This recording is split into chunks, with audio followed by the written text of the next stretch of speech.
the recognizing some special guests. And at this time, I would like the Secretary to read a resolution. Senate Resolution 315 by Senators Orrock of the 36th, Ford of the 39th, Parent of the 42nd, and others. A resolution recognizing the City of Atlanta's efforts to improve the quality of water and for other purposes. Whereas the City of Atlanta is currently boring a 5-mile tunnel to upgrade infrastructure for generations to come, and whereas that tunnel will fill an abandoned quarry with 2.4 billion gallons of drinking water and a $350 million investment. And whereas the tunnel boring machine was named Driller Mike in honor of a native Atlanta resident, Michael Render, also known as Killer Mike, and whereas Michael Render has used this platform as a Grammy-winning rapper to help bring the value of water to mainstream audiences, and whereas he was quoted as saying, "I don't ever want to cry for Atlanta like I've cried for places like Flint. Water is the right that people deserve. This is an equitable distribution of water. I drink it out of the tap, so that matters to me. I'm proud of Atlanta because we will always talk from a place of power." Now, therefore, be resolved by the Senate that the members of this body recognize that Driller Mike and Michael Render are outstanding ambassadors of the City of Atlanta's commitment to providing clean, safe drinking water. That concludes the order.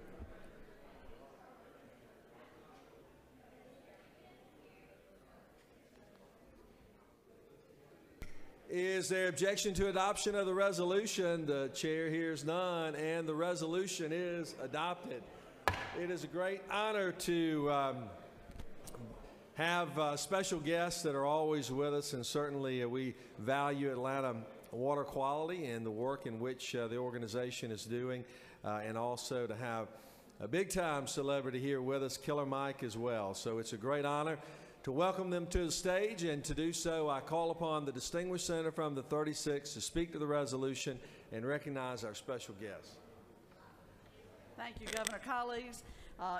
It's a real pleasure to take a few minutes here to talk about water quality, the value of water, and introduce you to our special guests. Today we have a unique opportunity to recognize a Grammy-winning rapper, homebred, born right here in Atlanta, Georgia, a community activist, a Morehouse man, a small business owner, a tunnel boring machine, and the biggest water infrastructure project in our capital city in the last 100 years, all tied up in one big resolution. Thank you for passing this.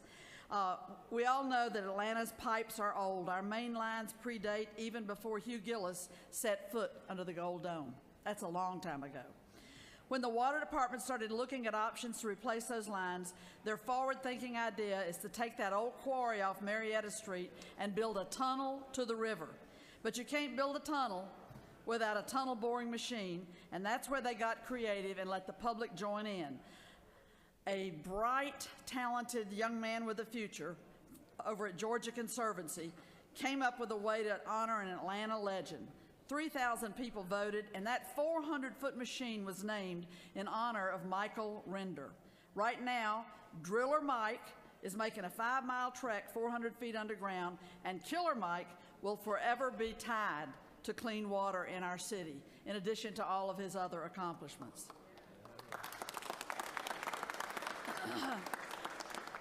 Michael Render understands the value water plays in our community. A single day without it would cost the city's business community $100 million, and being home to the world's busiest passenger airport, the effects would be felt internationally, without doubt. Mike's business, the swag shop, wouldn't be able to shave, wash, or groom. 1/5 of our national economy would grind to a halt without a reliable and clean water source. And Mike Render understands that the water that flows from our taps absolutely has to be clean. He's a tap water drinker himself. And Mike knows that this 30-day water supply will keep our city safe should anything happen that we don't even want to imagine to the river or the infrastructure. Background on our project is that, and we have with us our watershed commissioner from Atlanta, Watershed Commissioner Keisha Powell, who is presiding over this. This is a 5-mile tunnel from Bellwood Quarry to Chattahoochee River. It has the support from the Chattahoochee River Keeper, and the area around the reservoir we're turning into the biggest park in the city. The reservoir is going to hold 2.4 billion gallons of water. You know, the Georgia Aquarium holds 10 million gallons of water, just to give you some perspective. And the current lines to transmit water were installed in the 1890s. Washington, D.C. right now only has a 36-hour water supply. So we salute our leadership in Atlanta for looking ahead and being visionary. This is the largest quarry in the country to become a raw water supply, and it doesn't increase the water rates. Killer Mike was with us the day that the drill was unveiled down deep in the bottom of the quarry, and I must tell you, he made the day. His background, for those of you who are not totally familiar with the world of rap music, and I imagine that's a few of us, although I have sons that are in the forefront of that. But Mike won a Grammy with Outkast, an incredibly talented local group that has become national and international, for Stankonia. His most recent tour with his group, Run the Jewels, just completed 36 shows, 34 of which were sold out. They're now heading next to Europe. Mike attended Morehouse College and is an Atlanta native, a Frederick Douglass High School graduate, and a Grady baby. That's right. He's an outspoken activist on numbers of issues. He not only makes music, he makes sense, and he brings his consciousness to the issues that we're dealing with today as a state and as a nation. Systemic racism, police brutality, and social equality are issues that are high on his list to engage with. And I mentioned that he has a barbershop called Swag, Shave, Wash, and Groom. He has two shops. One is in my district over in Edgewood and Old Fourth Ward, so avail yourself of those wonderful services. I'm going to turn the mic over and present the resolution. Thank you for indulging us because we had so many things wrapped up in this resolution, but I want to welcome and introduce to you our guest, Killer Mike Render. His wife, Shauna Render, is with him today. Brian Schroeder for the Georgia Conservancy, who named the drill and won the award, is with us as well. And certainly our Watershed Commissioner, Keisha Powell, and her Communications Director, Lillian Govis. Thank you. And Killer Mike, please step forward and accept Senate Resolution 315.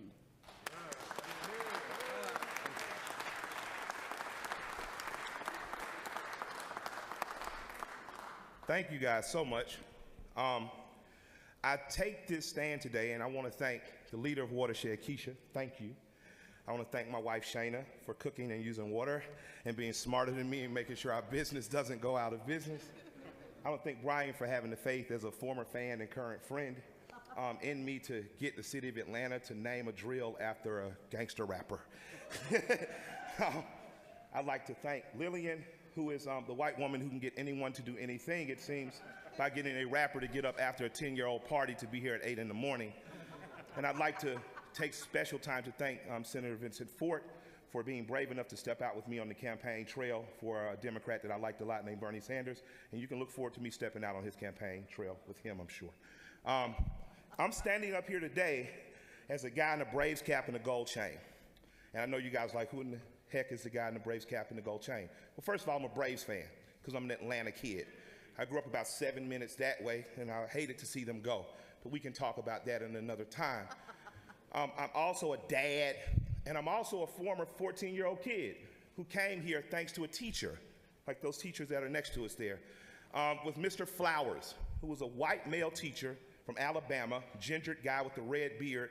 But because of his course that year, I fell in love with my city, with my state, and the political process.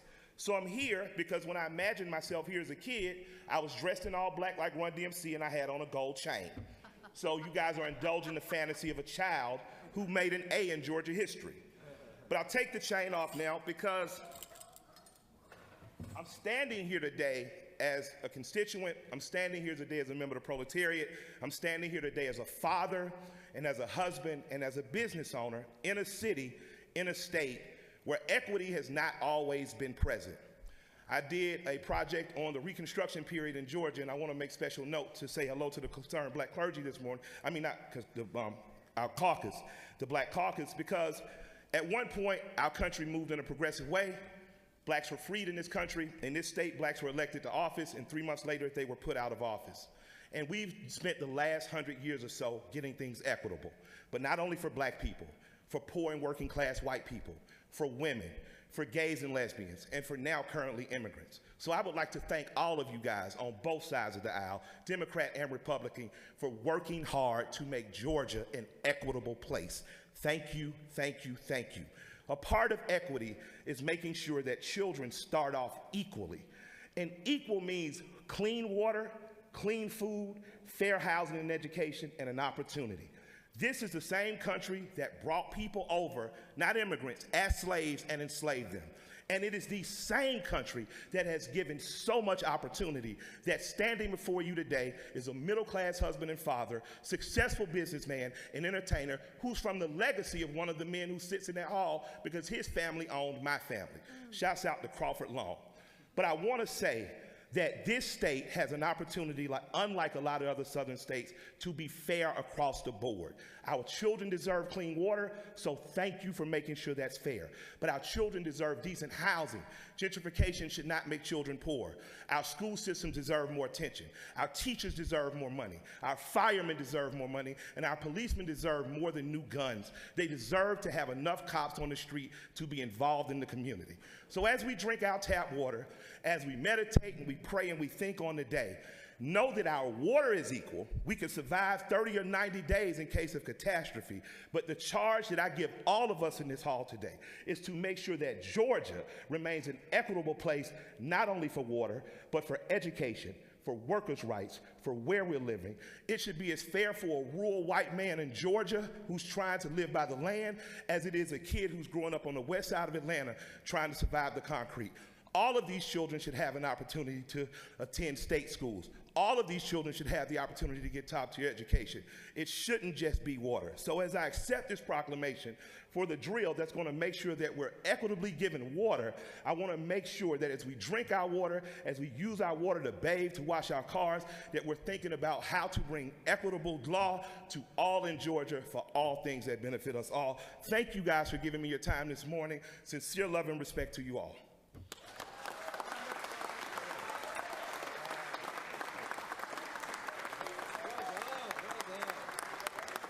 This is it. What do I do now? What we do is pick this up and take it with us and go over and get pictures of it. Thank you. We're going to come down and do a picture. Absolutely. Yeah, good. Appreciate it. Good.